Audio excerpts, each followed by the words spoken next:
મુખ્યમંત્રી યુવા સ્વાવલંબન યોજના એટલે કે MYSY. MYSY એ એક એવી સ્કોલરશિપ છે જે ગુજરાતના ATPR જેમના આવે છે એમનાથી ઉપરના બધા જ વિદ્યાર્થીઓને મળે છે. અને આ તો 100% મળે જ છે. બાકીની જે બધી સ્કોલરશિપ આવતી હોય છે એમાં ક્યારેક તમને મળવાના ચાન્સ હોય, અમુક ક્રાઇટેરિયા હોય, આ હોય તે હોય. આના ક્રાઇટેરિયા પણ થોડાક લિબરલ છે અને તમને દર વર્ષે માર્ક્સના આધારિત મળતી જ રહેતી હોય છે. હવે MYSY માટેના અમુક નિયમો છે. ફ્રેશ એપ્લિકેશન માટેના, ડીલે એપ્લિકેશન માટેના અને રિન્યુ એપ્લિકેશન માટેના. તો આજના વિડીયોની અંદર આપણે તમામ નિયમો વન બાય વન જોવાના છીએ.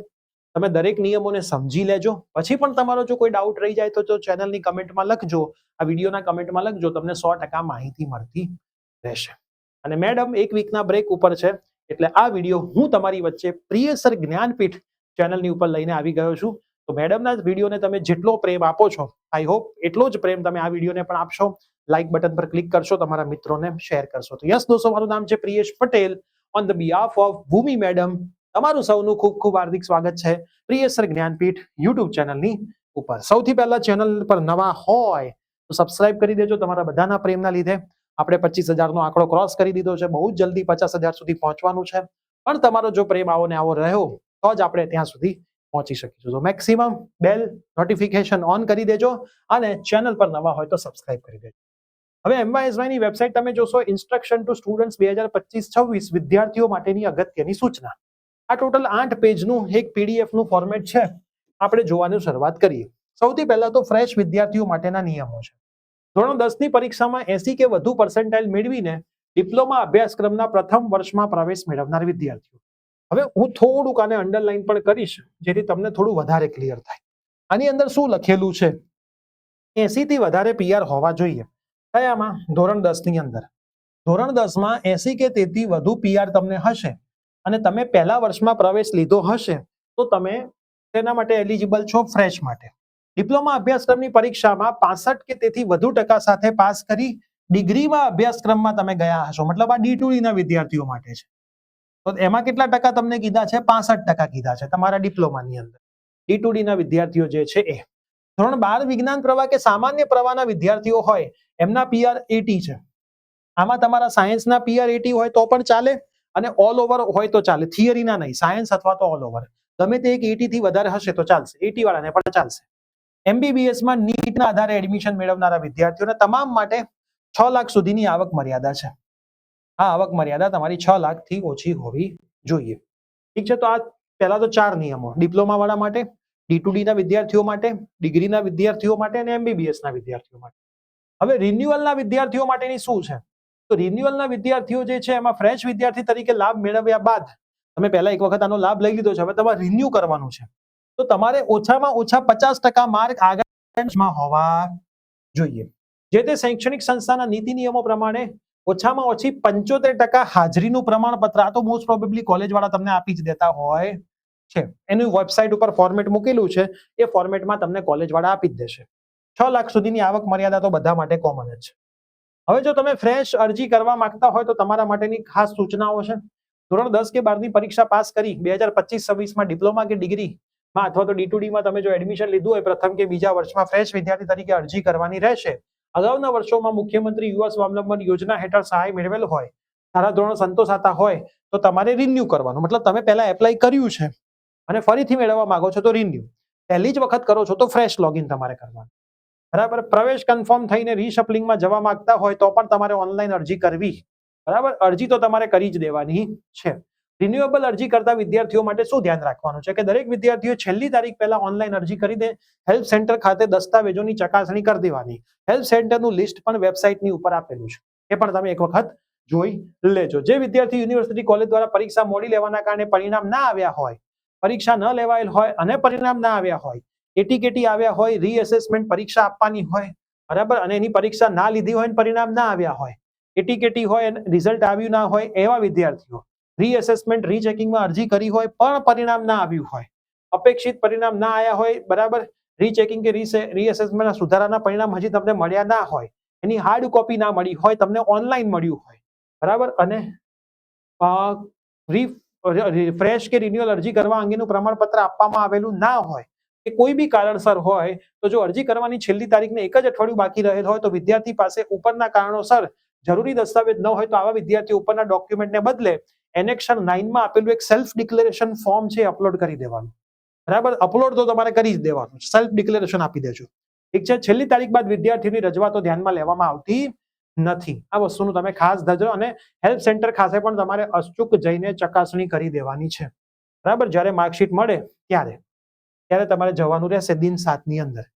જો કોઈ વિદ્યાર્થી એનેક્શન 9 માં આપેલ સેલ્ફ ડિક્લેરેશન અપલોડ કરે છે તો તેમને સંસ્થાના વડા પાસેથી શિષ્યવૃત્તિ રિન્યુઅલ માટેનું પ્રમાણપત્ર એનેક્શન 5 ને બદલે એનેક્શન 9 તમારે અપલોડ કરવાનું રહેશે. ઠીક છે. અને પછી જ્યારે તમારા માર્કશીટ આવી જાય છે પછી એનેક્શન 5 મેળવીને 7 દિવસમાં અપલોડ કરી દેવાનું છે. આ બધું અરજીની છેલ્લી તારીખ પહેલા કરી દેવાનું છે. હવે બીજી સૂચનાઓ, ફ્રેશ અને રિન્યુઅલ અરજી કરતા દરેક વિદ્યાર્થીએ વેબસાઇટની બધી જ વિગતો વાંચી લેવાની છે. અરજી કરવામાં કોઈ તકલીફ હોય, બરાબર, તો કેસીજી નો સંપર્ક કરવાનો છે. છેલ્લી તારીખ બાદ કશું ધ્યાનમાં રાખવામાં આવતું નથી. દર અઠવાડિયે વેબસાઇટ જોતા રહેવાનું છે. મંજૂર થયેલ મળવાપાત્ર સહાયની રકમ વિદ્યાર્થીને બેંક એકાઉન્ટમાં મળશે. ડાયરેક્ટ ટ્રાન્સફર બેંક એકાઉન્ટમાં થશે. તો તમારું બેંકની અંદર ખાતું હોવું જોઈએ અને એમાં આધાર લિંક કરેલો હોવો જોઈએ. બરાબર, આધાર છે કે નહીં તમે આ વેબસાઇટ ઉપર જોઈ શકો છો. બરાબર, આ ખાસ આધાર તમારો લિંક હોવો જોઈએ. મુખ્યમંત્રી યુવા સ્વાવલંબન અંતર્ગત અરજી કરવા માટે મામલતદાર, તાલુકા વિકાસ અથવા તો તલાટી કમ મંત્રીમાં માતા પિતાની આવકનો ઓરિજિનલ જે દાખલો હોય એ તમારે જમા કરાવવાનો છે. એટલે એનું પણ તમારે ખાસ આની અંદર ધ્યાન રાખવાનું છે.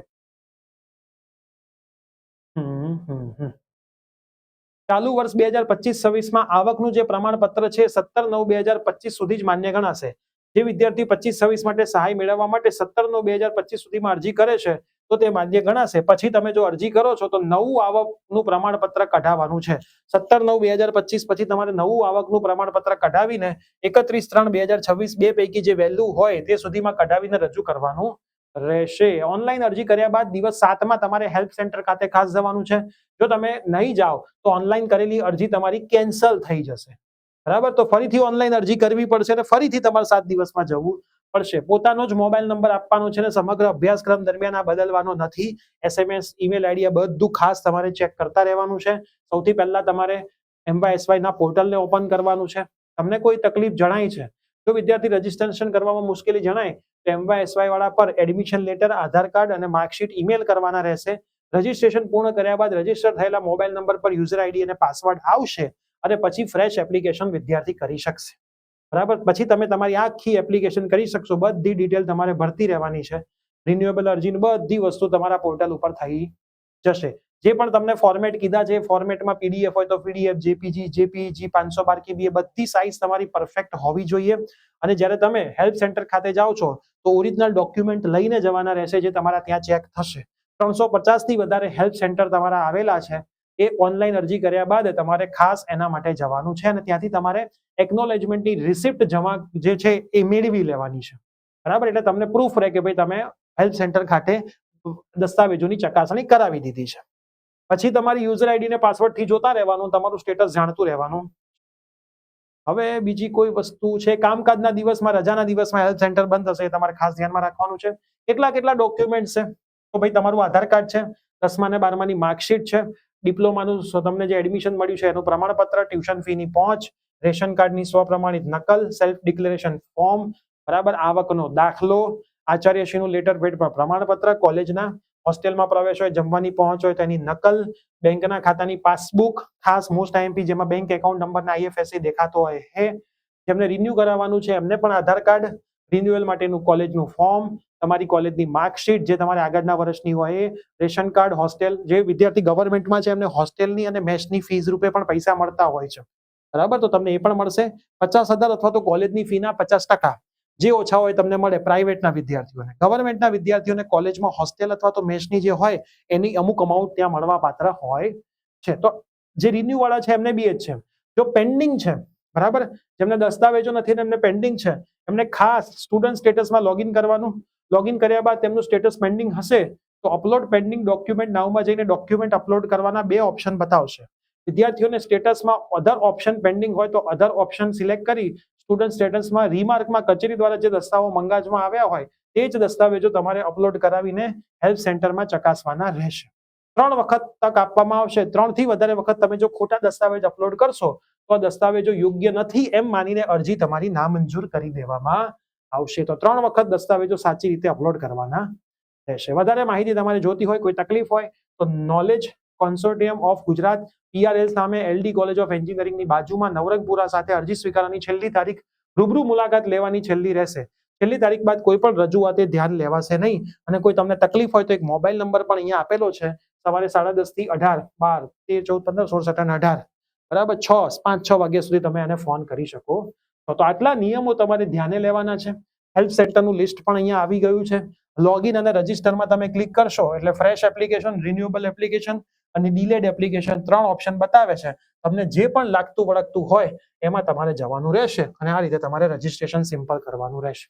બરાબર, બહુ જ સિમ્પલ રીતે આનું રજિસ્ટ્રેશન થતું હોય છે. તો સરસ રીતે તમે ફોર્મ ભરી શકશો. આપણી ચેનલ ઉપર સ્ટેપ બાય સ્ટેપ ફોર્મ કેવી રીતે ભરવું એનો વિડીયો પણ અવેલેબલ જ છે. જો તમે ના જોયો હોય તો હું તમને વિડીયો બતાવી દઉં છું. MYSY આ રહ્યો. આખું સ્ટેપ બાય સ્ટેપ ફોર્મ કેવી રીતે ભરવું એનો મેડમે જ વિડીયો બનાવ્યો છે 26 મિનિટનો. સરસ રીતે બધું જ સમજાવ્યું છે. તો આ વિડીયો સેક્શનમાં જઈને આ વિડીયો તમે જોઈ લેજો. ડેલી બેસિસ પર સ્કોલરશિપની લેટેસ્ટ અપડેટ આવતી રહેતી હોય છે.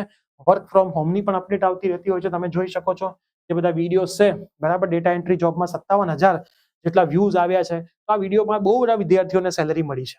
તો તમે એક વખત જોજો, સમજજો તો તમને ખ્યાલ આવશે કે ભાઈ કેટલી વસ્તુનું આમાં તમારે ધ્યાન રાખવાનું હોય છે. તો સરસ રીતે ચેનલ પર નવા હોય સબસ્ક્રાઇબ કરો. આ વિડીયો તમારા બધા જ ફ્રેન્ડ્સને શેર કરી દો. મળીએ છીએ આવી જ નવી કોઈ MYSY ની અપડેટની સાથે. ત્યાં સુધી બાય બાય, ટેક કેર.